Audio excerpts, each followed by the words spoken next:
কই গো সব হিসাব করবো, পেমেন্ট লিবা না আসো। और अभी तो रुको, क्लाइमैक्स अभी बाकी है। তো রুকো যারা। চরে মামু রে, ঠিকানা যাচ্ছে পেমেন্ট লিয়া লাগে। চলো তাহলে মামু পেমেন্টটা তো পাবো, লিয়ে দেখছে তো ঠিকাদার। চলো মামু তাহলে ঠিকাদার হারামি আছে, এক সপ্তাহ না নিলে অন্য সপ্তাহে আবার দিবে না। চলো।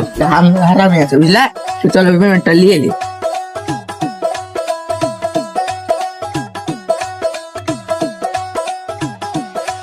কই গো ঠিকাদা, পেমেন্ট দাও বলে।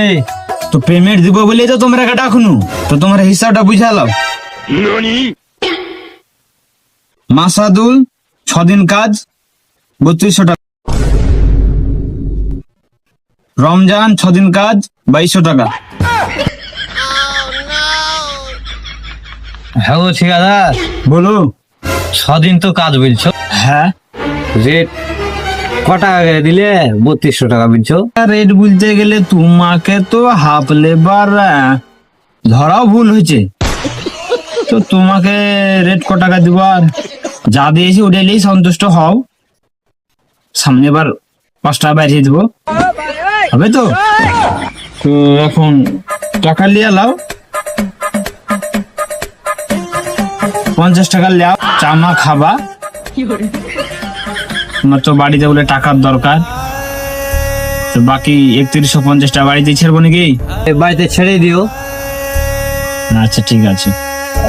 তোমার পেমেন্ট দেওয়া লাগবে নাকি খালু? আমার তাহলে কটা রেট করলা গো? আরে খালু, তুমি তো আমার নিজেরই লোক, তোমার আর কি রেট করব, খুশি মনে একটা দিয়েছি। এই সারা দিনে তাহলে 25 টাকা করে খাটাচ্ছ নাকি? এই 6 দিন কাজ করে 2200 টাকা কেমন করে হয়? আরে পাগল ছেলে, তোমরা আমার নিজের লোক গো, তোমরাকে আমি ঠগাবো? ধরো তুমিও 50 টাকা লাও তো। তো 50 টাকা তো নাই গো খালু, তুমি 30 টাকা আছে, চা খাইলো যাও। আর ওই 2170 টা ছেড়ে দিও তাহলে আমার মার অ্যাকাউন্টে। কি বলবো?